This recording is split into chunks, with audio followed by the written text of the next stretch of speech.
还是没找到那给钱的管事啊？没，我都打听过了。自发大水过后，那管事就再没去过钱庄，给咱们家的银子也没了下落。娘，会不会是那钱庄老板私下里吞了咱的钱？你说啥胡话呢？人家开的是钱庄，每天过手的银子没1000也有800，会肯让咱家这几个碎银子？你们就没想过，会不会是他家里人都以为他被大水冲走死了？3个大人面面相觑，都觉得赵多福说的这话极有可能。娘，小妹的婆家到底是哪儿人？这大孙子咋能说不要就不要了？那短命的赔钱货，要死也不给家里交代一声，搞得想去找她婆家都没处去找。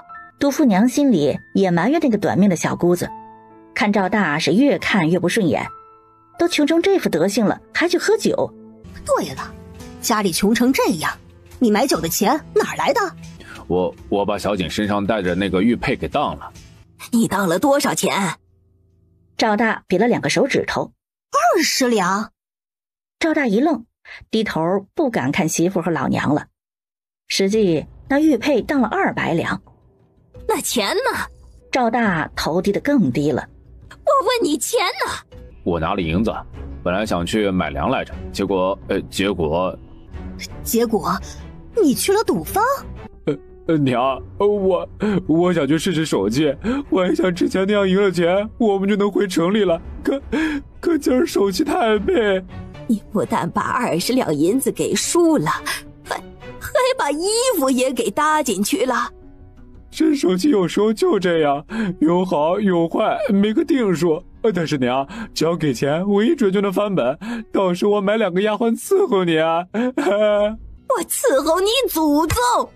你个王八蛋，挨千刀砍脑袋的东西，你咋不去死啊？你咋不喝死掉河里淹死了算呢？20两，整20两啊！家里还吃野菜干和高粱面，你咋就能狠心去赌呢？眼看着就入冬了，这一大家子没吃没喝的，可咋整啊？奶，要不咱找大姑借点钱？还你大姑？她如今哪里还记得咱这娘家人呢？奶，你别坐地上，地上多冷啊！林婆子看着大孙女儿，突然眼睛一亮。多金呐，奶最疼你了，家里有难，你也会想办法帮衬家里，对不对？奶最疼她？赵多金迷糊得很，怎么疼的？她咋都没有感觉呢？天天都吃不饱，还不停地干活，饿了就靠喝凉水充饥。要说对她好，也就是最近没咋打她了吧。晚上吃饭时，林婆子就把赵大碗里的饭给赵多金扒了些过去。多金，你多吃些。不用，奶，我已经饱了。就是啊，她一个丫头片子，要不下力气干活，吃那么多干啥？默默吃饭的赵多福没吭声。大水过后，他就变得沉默寡言，似乎一夜之间成长了许多。他们这是要把多福姐姐给拉哪儿去？他们是要把赵多福姐姐给卖掉。啊！3个孩子顿时张大了嘴，要卖掉？奶，我求你别卖了我能干活也能种地，你要嫌我吃的多，娘，卖了多金也换不了几个钱，把她留下吧，再长2年，嫁出去好歹也能换些彩礼不是？我说我都出到15两银子了，这人你们要是不卖啊，我可就要走了啊！还真以为大姑娘紧俏得很呢。你们出去打听打听啊，河下那头受灾严重，好多人家颗粒无收，别说粮食，就是衣服那些也是要啥没啥。不卖了他这冬日咋过？家里就那么点高粱面，眼下还有点野菜，入了冬你上哪儿挖野菜去？奶，我求你别卖我能找着野菜，我还能打野鸡，我都能。你留着我，等我长大了一定会好生孝敬你的。娘，你留着我吧，我会快快长大，以后一定照顾好弟弟，给他娶媳妇的。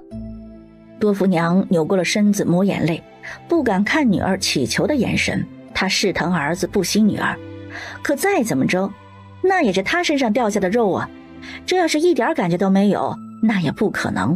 林嫂子，这日子呀又不是过不下去了，你干啥非得卖孙女呢？你站着说话不腰疼，不卖她，冬日里我一家大小去你家饭桌上吃饭去。吴婶婆家和林婆子家算本家，本想着都是同宗族，多少说两句，让林婆子这么一对，她也懒得吭声了。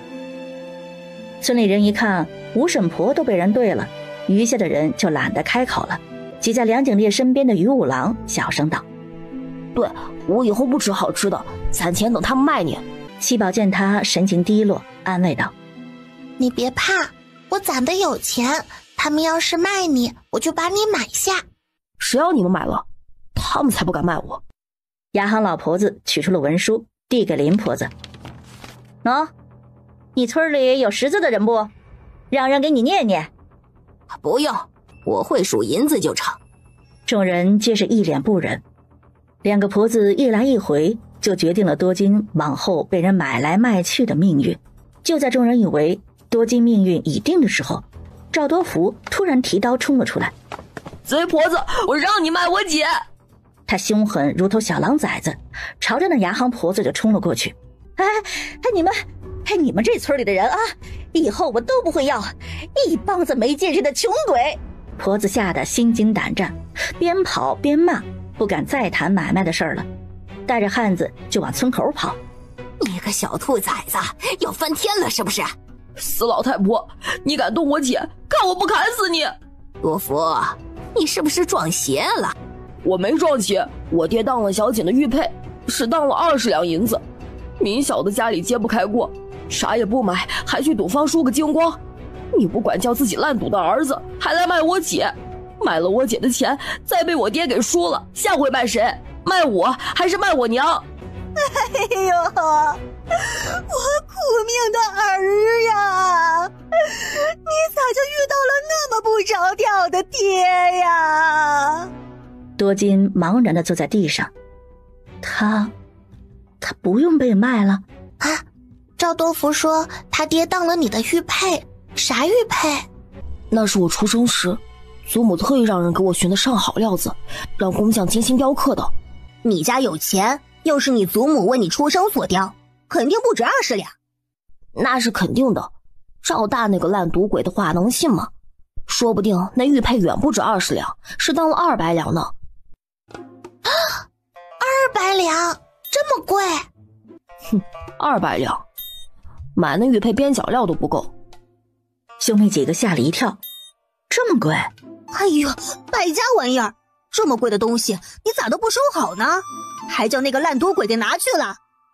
我到赵家当天，他们家连我裤衩子都扒给赵多福，你觉得我是有多大能耐，才会护得住自己东西？就是三哥，你就晓得心疼钱，也不想想那时候小景多可怜。怪我呀，小景，怪哥没一早护着你。没事的，是小景的，早晚都会回来。真的？真的。阿优这是怎么了？可是2个小崽子惹你生气了？夫君没认出来，这是小景那孩子的玉佩吗？你没事提那小畜生做事？你这当爹的怎能这么说话呢？不管小景多顽劣，可他到底也是一出生就养在我跟前，是我一手带大的孩儿呀。快别哭了，你身子本就不好，去年生2个孩子又伤了元气，大夫说你忧思过度才会身体一直不见好。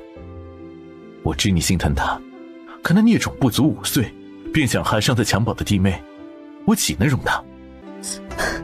夫君，前阵子发大水，丰县那头好几个村子都被淹了，这事儿你知道吗？我知道，我前阵子也是在跟刺史大人商议赈灾之事，一直忙到这几日才有的空闲。送玉佩过来的管事说，这玉佩是一个村民打河边捡到的。夫君，那么大的水，你说小景他他会不会……阿佑，你就是太善良，总替别人想太多。他本就不该是我们的孩子，若非当年你身子不好，母亲和父王一直逼迫我怎会让那贱婢有了那孽种？不怪你，是我不好。谁让我幼年伤了身子，才会害你多年没子嗣，都是我的错，害你背负了那么多。以后不许你再这么说话了。我就是觉得我对不起小景，不管我们当初如何，可他是个孩子呀，稚子无辜，不该将大人的事牵扯到他身上。阿佑，他死了也挺好，以后再也没有人可以威胁到咱们天赐的位子了。可是要是父王回来问起小景，可如何是好？没事，他不是一直想念他生母吗？父王问起，就说他思念生母，自己跑去奉献。遇上大水出了事，是他自己作孽，与我们有什么关系？可我一想到那孩子，我这心里……你呀，这么多年过去，都已经是2个孩子的娘了，还是这么单纯不谙世事。要不是遇上我，你可怎么办啊？白悠然嘤咛一声，羞涩地靠在他怀里。喏，瞧你昨儿救你姐的份上，这给你吃。赵德福接过，拿衣服上蹭了蹭，就往嘴里塞。你一向自私小气，怎么昨儿个突然晓得心疼你姐了？我再怎么不讲理，可那也是我亲姐。小时候她背我，比我娘背我还要多。先生教过我有爱兄妹，孝敬老人。我在城里也见过大户人家丫鬟，动不动挨打挨骂，一个不小心还会被主子打死，随便找个乱坟岗一扔，也没人替他们做主。我一想到我姐以后也这么可怜，心里就难受。梁景烈捏着柿子，突然砸在赵德福身上，起身跑走了。我没惹他吧？不是你惹的，是谁惹的？也不想想看，他娘可不也是被你奶给卖掉的？我就想不通了，你奶除了卖闺女卖孙子，不会别的招了是吧？那是我奶卖的，又不是我卖的。我警告你，以后对你姐好点儿。你要是再欺负你姐，我们可就不带你玩了。七宝看了眼赵德福，生在这样的家庭，被父亲所拖累，若是没人引导，将来就是横死街头的混混。他昨儿一顿发疯，留下了他姐姐多金，也给往后的自己留了一条后路，人生轨迹就此发生了变化。七宝，明儿姐姐，二哥，你们咋在一起啦？我采蘑菇，你二哥采药，就碰上一起啦。不过你二哥就是个闷葫芦，一点意思都没有。于二郎听着这么说他，脸霎时就红了，一路红到了耳朵尖儿。嘿，你们家那个很好看的小孩呢？漂亮姐姐，我在这儿。漂亮弟弟，我说的不是你，是还有一个小孩。哦，你说的是小景，他刚生气跑了。于五郎也生气了，她这么漂亮，怎么还不如梁景烈好看了？我听说你们要找我爹习武。不是我说啊，就你们几个能吃得了习武的苦头吗？看不起谁呢？我可是拼命三郎。那咱们下午习武，学堂就只有石头和拼命小三郎了，他俩咋办？石头进步慢，下午先生留他背书。至于杨直，刚好在先生家里做功课，不耽误。拼命小三郎是谁？哦，一个长得和我们老三差不多，天资也差不多，但是比我们老三刻苦的人。于三郎扭过头哼了一声，真讨厌。赵林洲将宋大山请到家里，当着于老头的面让几个孩子行了拜师礼。快，叫大师姐。于大郎愕然，我们也叫？那是自然，学艺不分年龄，只看入门先后。我打娘胎起就入门了，你们不是师弟是什么？叫师姐也只能几个小的叫，大郎二郎另有前程，只是跟着一起学习学习。宋苗儿也不介意，又朝几个小的招手，叫师姐。师姐，乖。师姐不给红包吗？这话出口，剩下几个小的一拥而上。师姐，师姐。宋明儿苦着小脸儿看他爹，他没这准备啊。于是连将几个小的赶走，替他解了围。这几匹马毛色不大好，还有这头小得很，要不然也不能一直砸手里没卖出去。你们要真想要，我就便宜些给你们。我买这一大一小，你给算50两银子呗。都说了，就剩这3匹，你要给我留1匹，耽误我回家不说，我留手上也不好卖呀。大家都是熟人，你就给一起买了吧啊！这样都是自己人，你也给我老宋卖个面子，一起60两，你也别嫌少。都啥时候了，早些回家过年不好吗？成，我这可真是没挣钱，净给你们做人情了。当孩子们看到2大1小3匹马儿时，乐得拍手欢呼。呸！饭都没吃饱，就学人家要骑马，早晚不得摔死你个小王八犊子！奶，我也想骑。我给你俩烧火棍，你要不要？冬日里第一片雪花落下时，七宝已经能够骑在小马驹上溜达了。他跟在哥哥们身后，溜溜达达骑到了山脚下，就听到伏虎村那头传来锣鼓声。他们村有人办喜事了。走，咱去看看能不能讨个喜糖吃。于四郎眯了眯眼，不大想去。听那声音的方向，好像是他从前的家呀。先回家再过去吧，办喜事人多，别回头惊扰到人了。宋明儿听到有人家办喜事，也跟着跑过来凑热闹。姐，你不在家干活吗？一天到晚在外面瞎转悠，我师傅不揍你？你不晓得吗？我爹收了你几个的束修钱，就完全够我吃喝啦，所以我干嘛还要去辛苦干活儿？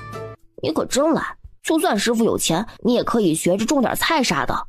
能用钱解决的事儿，我为啥要辛辛苦苦自己种？兄妹几个彻底无语了。一群孩子溜溜达达到了伏虎村。三毛子，哦不对，该叫你于四郎。你是来给你姐姐送嫁的吗？我跟他们家没关系，我就是过来瞧热闹的。啊，你还不知道呀？你姐姐可真惨，听说嫁到了响水村那边，要给人家当后娘呢。后娘？张英才多大呀？听说她大闺女呀，只比她小2岁。四郎，你就快有外甥女了，你开心不？于四郎翻了个白眼儿，还行你奶奶个腿儿啊！这事跟他有毛关系啊？哟，这不是三毛子吗？还真是换了个人家不一样了呀！哈，这个头长高了，脸也白了，看着呀还真是俊俏了。三毛子，你娘给你说清了没呀？劳你费心。第一，我不叫三毛子；其次，你那闺女要是嫁不出去，可以给人当后娘不是？好心当驴肝肺的玩意儿，还以为人家真拿你当亲儿子看呢。你来干啥？看我们家笑话是不是？看我们家没吃没喝，还要把我姐嫁给老官夫，给人做后娘，你很高兴是不是？瞧你这话说的，当初王婶子嫁到你家当后娘，不是你说的吗？这当后娘的，那指定都是嫁不出去没人要的老姑娘，要不就是那黑心肝的，存心想去祸害人家娃的女人。张彪，你姐咋也是这样的人呢？于老三，别以为我不敢揍你。哎呦呦呦，我好怕哟！就你那弱鸡样，我怕气儿喘大了吓死你，没法跟你爹交代。小弟，从前是姐姐不对，可不管咋的，我们也是同一个爹，是亲生的姐弟。往后你有空多回来走走，陪爹娘说说话，好不好？这位大姐，你谁啊？我有爹娘长辈，轮得到你来说教？这说教的话，还是留给你那边的儿女吧。天晓得你以后有了孩子，他们会不会欺负你娃呢？三毛子，你不认亲爹娘亲兄弟，我看将来谁能看得起你？你怎么说话的？那是我哥哥，他们对我们家人好就成了，关你们家啥事儿呢？就是，小的时候可劲儿打骂，以为人长大就不记得了是不是？走了，喜糖都不给，还看啥热闹？明叔，出啥事儿了？哎，好些年没见这么大的雪了。昨个夜里雪太大，压垮了难民那头2家棚子，还有林婆子家。赵大昨儿在张家喝喜酒，酒瘾犯了又嘴馋，厚着脸皮在人家那吃了不少酒。酒席散了，天都还没黑，也不晓得他想干啥，居然往城里跑。半道上估计尿急抢方便，一个不留神脚踩滑了，掉进河里就没起来。还是今儿早上祖爷爷一大早去河边转悠才发现了他。哎呀，人给冻得梆硬啊！难怪一大早就听到有哭声，我还以为是我听错了呢。那现在，难民分到咱们村就是一个村的，要是眼睁睁的看他们被冻死，我这心里也过意不去。村里几个老辈商量了一下，那头宋大山不是能干的吗？我那女婿也还成，打算他们带队，带着村里好些汉子去山里走走，能抓些东西回来，多少换点钱也成。就是不晓得你家。我和老二都去。大哥，我跟你一道去。小警官，可不能跟着去捣乱啊！七宝问梁景烈。你干啥非要去？要是你想要野鸡，我让大哥给你留就是啊。梁景烈摇头不说话。宋师傅身手不错，就由他带队吧。不过这进山要怎么安排，我认为有必要提前训练一下，别进山之后你跑这儿我跑那儿的，乱得一团糟，帮不上忙还添乱。村长也觉得是这么回事，转头就把宋大山还有何某以及村里的20个汉子都集中起来。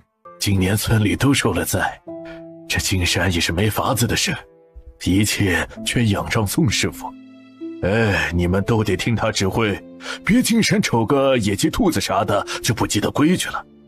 要记住，一起进去也得一起回来，不能坏了规矩哦。还没出发呢，伏虎村的村长也找了过来，跟村长商量加他们村10几个汉子。宋大山对着30来个临时组队的队员进行了为期3天的训练。他训练时，余家几个小子也混了进去。你们回来干啥？也不怕我这点阿子把你脚给弄脏了。赵春之示意车夫将粮食给搬下来，取出10两银子给林婆子。娘，我小的大哥过世，你心里难受，我这心里也难受得很。可你也知道，我家三爷他出事了，如今生死不知，我就是想来看看你和大嫂，也走不开呀。多夫娘撇撇嘴，话说的可真好听，她才不信了。赵春之连自己亲哥哥丧礼都来不及参加。我晓得你如何不容易，可赵家是你娘家，只有娘家人好了，你往后在婆家才能有底气。你那男人不见了，公公肯定要偏心那2个数字。你不顾着娘家人，回头叫人欺负了，替你出头的人都没有。于明熙不耐烦听这些话，靠赵德福长大了就跟他爹一样的烂赌鬼，指望谁也指望不上他。这屋里冰冷，冻得他脚都有些发疼，打算去余家看看。于明熙一出门就差点撞上抱柴火回来的赵多金。你没被买？是小弟不愿意，我奶就把我留下了。于明熙眼神落在了一旁拿弹弓打麻雀的赵多福身上。他会救自己的姐姐？这也太不可思议了。要知道，前世赵多金就是这个节骨眼上被卖到一个大户人家做丫鬟，那家老爷不安分，赵多金被当家太太迁怒，扭头又把他卖给了一个屠夫。那屠夫对赵多金也算可以，两人在一起日子过得不错。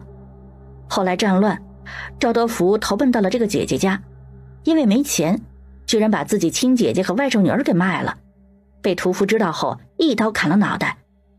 这样狼心狗肺的东西怎么会帮姐姐免了卖身的命运？前世今生变化怎么这么大？总不能他也重生了吧？看啥看，都是你害我鸟飞走了。于明熙失笑，重生这种事儿该是多大的机缘，就赵多福这样的混子也配老天给这般机缘？明熙姐，你怎么来啦？七宝，你哥哥们呢？话音刚落，就听外面一阵喧哗。七宝忙不迭地跑出去，就见几个男孩子各自牵着马往后院去。他怎么会在这里？表哥，我就是想过来找七宝玩，你要是不高兴看见我走就是。于五郎捏着嗓子，表哥，人家好伤心哦。于明熙脸色瞬变，这熊孩子怎么这么讨厌？于四哥，这些马都是你们家买的吗？七宝奇怪，于明熙为啥总寻机会跟四哥说话？这事儿也能问他呀？买马？你讲啥呢？一匹马多少钱？你晓得不？我爹在城里有个朋友就是贩马的，他急着回家过年，这几匹马又没能出手，天寒地冻的没地方搁，就先放我们家了。你家不是挺有钱的吗？要不你把这几匹马全部给买走，省得我们一天天的还得伺候。你们才伺候多少，都是我伺候的好不？于明熙心下一松，他就说嘛，这都遭天灾了，就算于家抢救及时，也不可能有余钱买马呀。走喽，做饭喽！于三郎拎着于五郎，给我烧火去。小九，你去菜园子里拔几个大萝卜，晚上咱吃顿好的，做萝卜稀饭。于明熙差点笑了出来，萝卜稀饭就算好吃的了？梁景烈瞥了眼于明熙，将七宝给拉到了一边去。他爷爷不是好人，爹也不是好人，他也好不到哪儿去，你少跟他说话，以后家里没大人，你别随便让人进来。别叨叨了，拔萝卜去吧，让三哥多放些米，别煮太稀，晚上起来上茅房冻得很。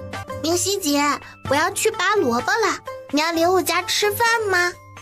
于明熙想留来着，可他害怕看见于老头。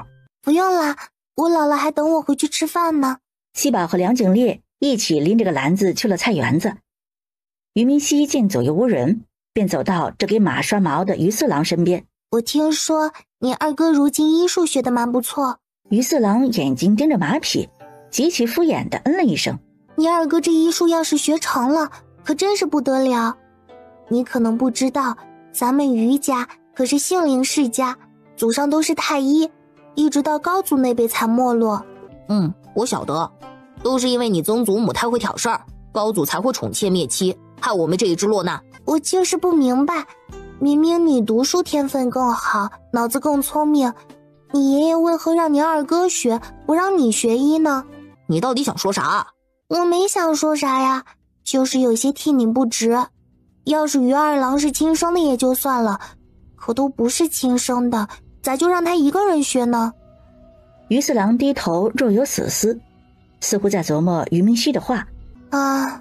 也是我想多了，毕竟你们家和我们家不一样，不像我们家嫡子庶子争了厉害，或许你爷爷就是单纯的更喜欢你二哥吧。于五郎跑来后院。四哥，你咋还跟人说话呢？方嫂子肚子不舒服，二哥得留他们家吃晚饭。三哥，你把台阶那里雪扫一扫，免得天黑看不见，摔着爷爷他们了。你不是也能扫吗？为啥要使唤你哥哥？要你管，小心眼儿！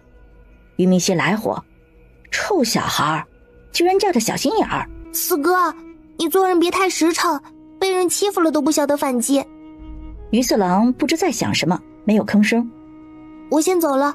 于明熙见他不说话，也不好久留。四郎，大哥，你身子不好起来干啥？你是不是想去茅厕？我给你拎个桶过来，你就在屋里方便好了。那丫头来找你干啥？他就是听着动静不对，家里又没个大人，这才勉强起身来看看的。他在我跟前给二哥上眼药，我瞧着那意思，还想离间我们兄弟几个人来着。大哥，你说都是小孩子，他跟五郎一般年纪，咋心思能那么复杂呢？看来他说那些话是图个啥？道理你都是懂的，你既然心里明白，没事就跟三郎、五郎还有小景几个说说。咱们家经历的事太多，家中小子又多，万一被那有心的撺掇起了心思，可就是家祸的根本。大哥，你就放心吧，他会挑拨离间，咱兄弟几个也不傻。他喜欢说就让他多说些呗，别回头他不说，暗戳戳干了坏事，咱啥也不知道。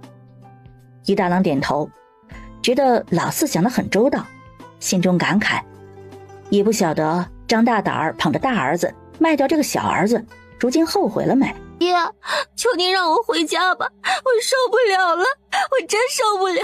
你看给我打的。你倒是干啥了？这才刚过门就被王铁匠打成这样了。不是呀，爹，这不是铁匠打的，是他那大闺女给我打的。你是他娘，他一个当闺女的还敢跟你动手？可不是吗？他带着2个弟弟把我关屋里打，还不给我饭吃。嫁到他家12天，除了刚成亲那2日，铁匠在家我有口饭吃。自打第3天他走了之后，我天天伺候几个小的，没完没了干活，还吃不饱饭。王家那婆子还时不时盯着我，生怕我对他几个孙儿不好。这王家都怎么教孩子的？还有没有点规矩了？他爹，你别气，这小孩子嘛，一开始都这样，时日久了，慢慢就跟人有感情了。你是不是看我笑话？还时日久了，难不成我熬一辈子，就为了听他们叫我一声娘？我没笑话你，做后娘的不都这样吗？他说完就出去了。爹，你看他，如今都晓得跟我顶嘴了。你忍一忍吧，你家王氏不也忍了很多年吗？可我不想忍了，爹，我一天都不想忍了。你把钱还给他们，别让我去他家了，好不好？张大胆儿躺下翻了个身，背对着张英不说话了。钱进了他的口袋，想让他掏出来，别说门了，烟囱都没有。张英在娘家赖了2日，又被张大胆儿给赶走了。快过年了，出门的姑娘留在家里像什么话？张英出门时问张彪：你替不替我做主？姐，王氏都熬过来了，你有啥熬不过去的？好，我算是看明白了，你这个弟弟我是白疼了。今年菜好丰盛哦，干杯！干杯！干杯！怎么，就给你们自己酿酒，不给我和你们爷爷弄点酒？爹爹放心，明年我一定给你和爷爷酿酒。赵连洲取出早早包好的小红包，给每个孩子各发1个。爹，我都老大了，咋还能要这个？你再大也是我儿子，等你成了亲，我可就不给了。那时候就该你孝敬我和你娘了。于大郎俊俏的脸顿时红得厉害。大哥，你想娶媳妇了吗？大郎是该说亲了，前2年把这事儿给耽搁了，回头啊，我就让二嫂子帮着寻吧，给我们家大郎寻个好媳妇儿。于大郎低着头，羞得已经不敢抬头看众人目光了。大哥，你放心，我一定给你相看个漂亮媳妇儿。嘿嘿呀，就你这么个丁点大的小东西，还给你大哥相看媳妇儿？爷爷，你就等着瞧。这一打岔，红包都发到于四郎手里了。谢谢爹。等发到梁景烈手里，他也跟着于五郎一样笑眯眯道：谢谢爹。呵呵，你居然也跟着我们叫爹。梁景烈小脸一红，他就是一顺口给忘了。于雪莲怕孩子尴尬，赶忙打岔：今晚上要守岁，你们几个可别像去年那样早早就睡着了啊。娘，明天早上你不准天不亮就叫我。好，明早上不叫你，让你个小懒猪啊叫全村人笑话。我就小懒猪了，咋的了？说是要睡懒觉，七宝还是没能睡成。天还没大亮，他家大门就被人拍响，睡得跟小猪崽一样的七宝都被这敲门声给吵醒了。于爷爷，你让二郎哥过去给我娘看看好不好？一大早就有人上门来哭，这在乡下是很不吉利的事儿，尤其这大年初一早上。你娘怎么了？我娘昨晚给我爹出门打洗脚水，夜里天黑看不清，脚下一滑就给摔倒了，半夜里肚子就痛得难受，这会儿产婆过来说我弟弟头部朝下，生不出来，所以我想请二郎哥过去看看。来弟啊，这是你二郎哥，他帮不上忙，他年纪太小，本来学医也不久，你娘又是生孩子，他一个小子哪里懂这些呢？三叔，你就让二郎哥过去看一眼好不好？于老头看不下去了，朝屋里喊：二郎，你去看看吧。七宝几个小孩顾不得吃早饭，也跟在于二郎身后去了老根叔家里。哎呦，产妇羊水已经流干了，这会儿大出血，你们要保大还是保小？来弟的爹赵水田蹲在墙根下，双手抱头嚎啕大哭。保小保小，老天爷保佑，可得让我大孙子平平安安啊！奶，求你保大吧，我娘活着以后还能有弟弟，可娘要是没了，往后……滚一边去！你娘没了，你爹又不是娶不着，你娘都生3丫头片子了，要是这个男娃没了，等她再给我生孙子，不得等到猴年马月去。周围人站在老根叔院子里，却没有对此事插手。毕竟这年头，谁个家里头不是喜欢男娃？二郎，虽说你是个半大小子，可能也是男人不是？你嫂子是在生孩子，你进去到底不好。于二郎本就嘴笨，被人这么一说，也不好意思再往前了。奶，我求求你，你让二郎哥进去看看吧，或许还可以救我娘一命呢。你娘这会儿裤子都没穿，你领个男人进去算啥事儿啊？我说老根家的，二郎还是个孩子呢，让他看看咋的啦？他都13了，算哪门子的孩子？这要是进了产房，以后让我家水田还怎么做人？狗子挤进人群，跟七宝几个小孩嘀咕：你们小的保小是咋保不？说的好像你知道似的。我还真知道，你们晓得小娃娃是从哪生出来的不？从哪儿生出来的？从肚脐眼那里生出来的。你骗人，肚脐眼那么小，咋能生出个娃娃来？真的，我听我奶说的。产婆要保小，就是拿剪子从肚脐眼的位置剪开，把小娃娃给掏出来。像是要印证他说的话，屋里突然传出了一声凄厉的惨叫。正听狗子说话的七宝几个小孩也给吓到，跟着哇的叫起来。梁景烈脸色大变，突然想起府里婆子说他娘没福气，遇上难产，没有熬过那道坎儿。是不是他娘也像方嫂子一样，被人用剪子剪开了肚皮？惨叫声越来越小，慢慢就没了动静。接着便听到婴儿啼哭声，以及赵来弟姐妹仨的痛哭声。娘！七宝跑回家，抱着于雪莲就大哭。哟，这是谁呀？大年初一的就把我们七宝给逗哭了。方嫂子她生孩子没了。哎呀，可惜水田家的里里外外都是个能干的，一辈子呀就败在这个儿子身上。如今倒是得了个儿子，却是丢了命。七宝在娘亲怀里哭了一阵，又跑去书房找爹爹。爹爹，你不准为了要弟弟拿剪子剪我娘肚子。昨儿夜里受凉，今儿说胡话了？就是不许你为了弟弟害我娘亲。你都有5个哥哥了，爹爹又不缺儿子，害你娘干啥？你和你娘啊，都是爹爹最疼爱的宝贝，不许哭了啊！小孩子的多愁善感来得快，去得也快。小景，我下不来了。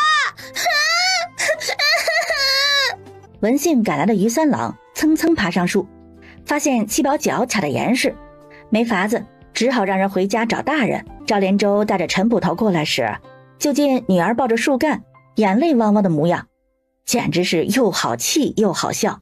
以后还爬树不？爹，有外人在呢，你给我留些面子。赵连洲被这小闺女气得没奈何，屁大点的人还小得要面子。陈捕头见七宝这模样想笑，可一想自己家眼下的麻烦，又瞬间笑不出来了。陈叔叔，你咋的了？七宝，叔怕是要麻烦你了。你家丢小孩啦？还是丢的你至亲骨肉？陈捕头大惊。看来前3哥说你有本事，还是太过谦虚了。你这本事不小啊，家中确实丢了个孩子，是我大堂哥家的小子。那日家里老太爷过寿，亲戚来的多，人多眼杂的看顾不周，这孩子就这么不见了。我们家离水塘子远得很，按理说也不会掉河口水塘里。我带着衙门一众兄弟，还有我们家的亲戚，满山遍野、茅坑沟渠、野塘子都找过了，可这娃儿就是找不见。会不会被拐子给拐走了？这几日入城的人我都有查看，没异常人员。七宝只觉得这事儿不大对。我去你家看看吧。阿叔，这是七宝，你见过的。老四啊，都这个时候了，你还带个小娃娃过来干啥？他这会儿心堵得慌，看见七宝这样可爱的孩子，就不免想起自己孙儿。七宝，你能不能帮我看看，我那孙儿可还活着？他爹，你咋问这个？七宝看了眼陈县城的眉心，那里有子孙没落之象，看来陈家那孩子十有八九已经不好了。陈叔叔，这忙我大概是帮不上了。七宝，你是说浩儿他……老四啊，你莫名其妙带着个小孩过来，胡言乱语说啥呢？你给我闭嘴！七宝，你能帮我找着我家孙儿不？无论……他想说无论死活，可那句话就堵在喉咙口，怎么也说不出口。能，但你得有个心理准备。他爹，你疯了是不是？居然相信一个小孩子的话。我那孙儿如今……我需要孩子一个东西，最好是他常用常玩在身边的随身之物。陈家大嫂进来，正好听到七宝这话。这是我浩儿最喜欢的东西，小仙子，你看看这个能行吗？他接过丝线小球，小手轻轻抚过，脸色也渐渐变得严肃。哎呦，现在骗子骗钱都用小孩来招摇撞骗了吗？姚婶，你要是没事就先回去吧。我这也就是想帮帮忙啊。靠西边往菜园子处是不是有个地窖？你这孩子怎么净胡说了？西边菜园子哪有啥地窖的？是呢，我嫁进陈家都30多年了，可从没听说过西边菜园子里哪还有地窖呢。真的没有吗？可是那里明明就有一个地窖啊。陈县城一脸失望。孩子，那儿真没地窖。不，那里有地窖。众人脸色大变。那地窖是荒年时我和你爷爷悄摸挖的，就是为了灾年囤粮食。后来家里日子好过了，这地窖也就闲置了。浩儿是不是就在地窖里？七宝点头，眉头紧皱。可你们得有个准备。陈捕头带着几个堂兄弟匆忙跑进西边菜园子，按照老太爷指示，果然在一个柴火垛下头扒开了枯草，掀开了一块石板，露出了地窖入口。拿个火把过来。陈捕头率先跳了下去，下面黑得可怕，伸手不见五指。陈家大哥听到家里动静，也从外头赶了回来。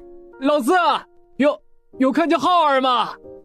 陈家大嫂已经哭得死去活来，她一想到她的浩儿，最是怕黑的浩儿，在这黑洞洞的地窖里头，心就一揪一揪的疼。雪娘从地窖里飘出来，身边带着个懵懂小孩。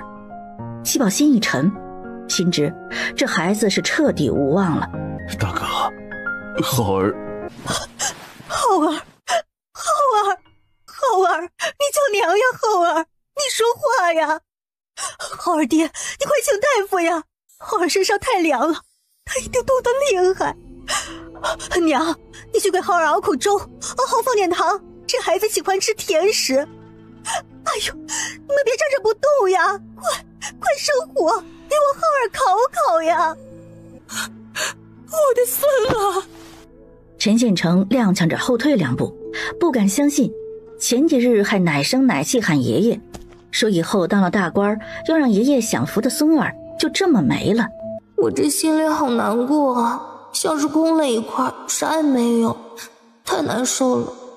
七宝吸了吸鼻子，你被人挖了心，肯定空了。小孩突然问七宝，我娘为啥一直叫我，一直哭啊？七宝不晓得该如何给这个孩子解释什么叫做死亡。娃，你要去另一个世界，跟你娘道个别吧。我为啥要跟我娘道别？不等雪娘回话，小孩的身形开始变得透明，他挣扎着想喊娘亲，身影却越来越淡，最后消失无影。宝，我咋一直没消失呢？七宝扭头看了他一眼，没说话。那是因为有人做法禁锢了雪娘的神魂，虽然被他碰巧释放了，可心还在别人手里，雪娘就不能投胎转世，如幽魂一般飘荡，直到神魂俱灭。陈家大嫂突然看向孩子消失的方向。浩儿，你别走呀，浩儿，你别丢下娘一个人呐。媳妇儿，咱还会有娃的。是谁害死我家浩儿？陈县城也从悲伤之中回过神来，看向七宝。是谁害了我家孙儿？陈捕头目光落在那柴火垛还有石板上面，这一看就是谋杀。他历经刑事案件不少，自然清楚孩子不能自己下去，还能将石板盖好，再把柴火垛放好掩盖。是谁要跟这样一个小孩子过不去呢？小仙子，你可怜可怜我这老婆子，求你告诉我，是谁害了我家孙儿？这事儿不该问你吗？你平常最喜欢跟谁提起你孙儿？喜欢跟谁提起？那可就多了去了。他最是喜欢跟街坊邻居还有亲朋好友夸耀小孙儿的聪慧。你这小娃子胡说啥呢？谁家有个乖巧孙儿，当奶的不喜欢与人说道，这有啥好稀奇的？可是你就没这炫耀的资本啊。哎呦，你这孩子谁家的？咋说话的？这不是欠吗？这你孙儿淘气愚钝，且读书为人处事学手艺样样不如人，偏你还以3个孙子为傲，插手儿媳管教，把3个孙儿惯得好吃懒做。老五家的，是你害了我孙儿。二哥，你可不能胡说呀！我一向喜欢浩儿那孩子，又跟二嫂关系极好，谁跟浩儿过不去，那也不能是我呀。不能是老五家的。他爹，你让人仔细查查，到底是谁害了我浩儿啊？陈捕头就是晓得七宝不会乱说话，更不会无缘无故单单拎着姚婶出来说话。姚婶，这地窖靠你家菜园边上，就是你无意发现了地窖，才把浩儿给关在下面的吧？我哪里对不住你了？都出3府不算一家人了，我还拿你当亲妯娌看待，更别说浩儿娘还是你给介绍过来的，是你表侄女，这里外都沾亲，你咋下得去手的？我呸！你对我好，你对我算哪门子好呀？见天显摆你男人能干，儿子争气，孙儿聪明，你是知晓咋戳人心窝子的。我哪儿地疼你就往哪儿戳呀你！都是同一年成的婚，你头胎就生了个儿子，我呢连着2胎都是姑娘，第3胎才生了儿子。你男人在衙门里做事，你儿子在读书，我男人呢在外头风里雨里跑生意，这处处都得低人一头。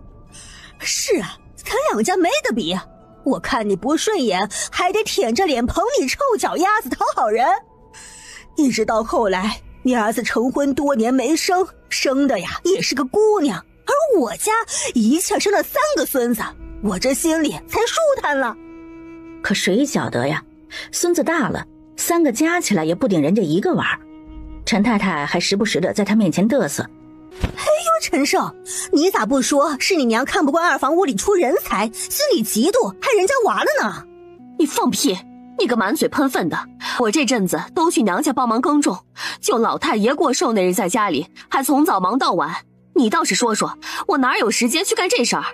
姚婶儿一开始你说要过来帮忙，可后来一直不见你人影，都开席了你才匆匆过来。你倒是说说，你上哪儿去了？姚婶，你倒是说说你去哪儿了？我那不是我看灶房里柴火不多，抱柴火去了吗？陈县城见七宝不再说话，目光却一直落在姚婶身上，心知这事儿十有八九没跑了。老五家的，这里都是自家人，你实话实说，我不会迁怒到你家人身上。可你要是嘴硬，那就只能上公堂了。你应该清楚一个道理，上了公堂，一切都由不得你自己，就该我说了算。陈太太见自家老头子这么说话，心知他做事不会没把握，这事十有八九是姚婶做的了。就因为这个，你就害死我儿子，你那心咋就那么狠呀？这一刻，陈家大嫂连婆婆也给恨上了，要不是她见天这显摆，何至于让儿子没了性命？她越想越恨，双眼一闭，昏死过去。陈太太拽着姚婶头发，恨不得将她给生吃了。阿婶，你不能杀人，要上公堂讲律法的。我管他啥律法不律法的，我就是要让他死。你疯过了没有？接下来的场面已经不适合于家人留下了。唉，这还真是祸从口出。可不，咱以后都得教孩子，不管多大本事，为人处事也得学会低调。弟弟，我很低调的。就你还低调？人家真的很低调的好不？于老板知晓夫妻二人进城，早早就等着了。这两家，一家是打算开杂货铺子，一家想做包子铺。哎呀，就是眼下年景困难，想着这租金上头能不能稍微便宜些。赵连洲心知这两家铺子原本就没啥事儿，不过是同行竞争，故意以樊家闹鬼之事，结果把自己给搞死了。这样吧，今年确实年景不好，就比照往年租金减30%，可明年就不能再以这个价来了。这是一定的。明熙姐，你也进城了？七宝，你怎么在这儿？她是谁？她是七宝，说来和我们也是姐妹，是县武叔公家的妹妹。七宝，小姑娘歪着脑袋想了想，也不知想到什么，脸色霎时就变得难看了。就是你害死了我爷爷，还害我家遭贼把我娘嫁妆都给偷干净了。七宝也想起这小姑娘是谁了，不就是前年在码头上卖串串那个有钱没处花的于明珠吗？我家害死你爷爷，都怎么害死的？你们家为啥不报官呢？你还敢顶嘴？我又不是你的丫鬟，干啥得将就着你。于明珠大怒，这死丫头咋就这么叫人生气？五妹，七宝年纪还小，你当姐姐的就让着些吧。我凭啥得让着他？他算个什么东西？我不是什么东西，所以你是东西吗？于明珠一愣，反应过来，人都要气炸了。他伸手就想去扇七宝的脸。明珠，白氏从对面布庄出来，就看到女儿跟人吵得脸红脖子粗。娘，他欺负我！姨姨，我没欺负他。还有，你好漂亮哦！哎呦，你是谁家小姑娘呀？嘴怎么这么甜？二伯娘，她就是凤县武叔公家的七宝。白氏听到凤县于家，愣了一下，倒是没有多大感触。你给我打他！他指着七宝，朝白氏身边的婢女吩咐：你若打得厉害，本姑娘有赏。婢女看了眼白氏，不敢贸然动手。小孩要打架，自然是小孩跟小孩打，叫大人算啥事儿呢？莫不是你怕了我，不叫大人帮忙，心里害怕？谁怕你啊？要打架是不是？来啊！我娘说，好人家的姑娘不会当街学泼妇骂人，更不会跟人动手打架。白氏听着这话，神色一变，看向七宝的眼神多了几分探究。我打死你！我要打死你！你胡闹什么？走，跟我回家。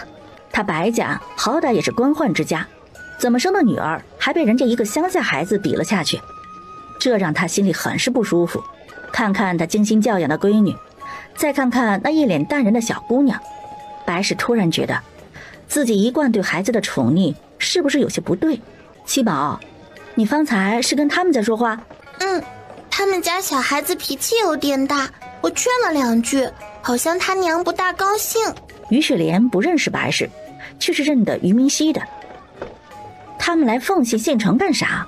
估计是有什么东西河县那边买不到吧。他心里却是知道，河县于家如今日子不好过了。白氏为了当自己的首饰，不想叫熟人看见，才会大老远的跑来凤县点到。于雪莲见丈夫买了口大铁锅，不解道：“你买这干啥呀？”七宝找了个酿酒的方子，我试试，看能不能酿出酒来。你呀，就惯着他。啥叫惯着？我这是要挣大钱，好不？从河县于家抢回来的粮食不少，全都堆在七宝的乾坤袋里。突然拿粮食出来卖打眼，还不如将粮食用来酿酒。春暖花开，七宝的小马驹也长大不少，他也能骑着马跟在哥哥们身后奔跑了。宋苗儿将篮子递给于五郎：“那万姐姐挖野菜去，我去教七宝骑马。”你就晓得使唤我们，七宝马骑得好好的，哪里就要你教了？哼，师姐的话你不听了？于五郎嘟嘴，不情不愿带着毛蛋一起去挖野菜。宋苗儿看向梁景烈：“哼，你想都别想，师傅教的，七宝都学会了，你少拿鸡毛当令箭偷懒。”宋苗儿仰天长叹：“要不说使唤小孩得趁早，长大的小孩不好忽悠啊。”七宝，你今儿跑圈数够了没？大哥，你怎么过来啦？你秋姐想学骑马，大哥借你小马教她好不好？好啊好啊，秋儿姐姐，我的小马可乖了，你不用怕。左秋儿腼腆笑了笑，伸手去摸小马，那小马仰头打了个响鼻，吓得他赶忙缩回手。汤圆儿，你不要怕，这是秋儿姐姐，她人很好的，你也见过的呀。你乖乖让秋儿姐姐骑，回头我给你吃胡萝卜好不好？你为啥叫她汤圆儿？秋儿姐姐，你看她全身都是白的，就肚皮那里有黑色，不就像汤圆一样皮儿白馅儿黑吗？于大郎对这个名字也很是无语，看看人家三郎四郎合计的名字，追风闪电，再看看七宝起的名字，这都啥呀？那是你大嫂？可不能胡说，那是先生的孙女，也是我姐姐，我们是老朋友啦。是，你是小孩子不懂这些，本姑娘一瞅就晓得，你大哥看上人家姑娘了。真的吗？真的吗？关木从后头突然挤出了几颗小脑袋，一脸兴奋地问道：“哎呦，一边去！你们几个小毛蛋懂啥呀？”你别说，我觉得师姐说的对，好像有那么点道理。我早就察觉大哥带秋儿姐不寻常了。那咱们快有大嫂了，有个大嫂也挺好，那啥时候成亲呢？成亲？大嫂在哪儿？那就是我大嫂。胡咧咧啥呢？那是秋儿姐，快别胡说八道了，传出去对秋儿姐名声不好听。哟，你家这几个娃子还真是个顶个的俊俏啊！大娘好。哎，好好。哎呦，这小娃娃真是漂亮啊！哎，我跟你说的那个王家姑娘也不差，脸白个儿高，盘正条顺，把家里拾掇的好不说，就是田里地里也没少帮衬。农忙时家里男人忙不过来，这姑娘都能帮着挑大粪呢。哎呦，你就说吧，这样的姑娘进了你家门，是不是能够替你分担不少？陈大娘，瞧你这话说的，这儿媳娶进门那是给儿子娶的，又不是为了娶短工，哪能让人家好好的姑娘下地干这些呢？哎呦，我晓得你们是厚道人，不知那有的人家呀，恨不得娶个媳妇进门，把全家老小的活都给包揽了，活像是没娶媳妇之前这家人都不用吃饭种地一样。七宝听这话，是打算给他大哥介绍媳妇儿？娘，我有大嫂啦！于雪莲一怔，反应过来，急忙捂住孩子的嘴：“大娘，我家小子多，你是晓得的，就是不知那王家晓得不？”“哎呦，晓得，就是知晓你家小子多，王家嫂子才看重呢。你是不晓得，他家呀就一个儿子，身体啊还不怎么好，就指望女儿能嫁个兄弟多的，以后啊也好有个帮衬。”陈二嫂悄摸给于雪莲使了个眼色，说来这王家姑娘倒是个好的，不过还是得让2个孩子相看相看，毕竟这婚姻大事还是得孩子自个儿喜欢才是。哎呦，这是自然，你家要是没问题呀，回头啊我就安排2个孩子相看。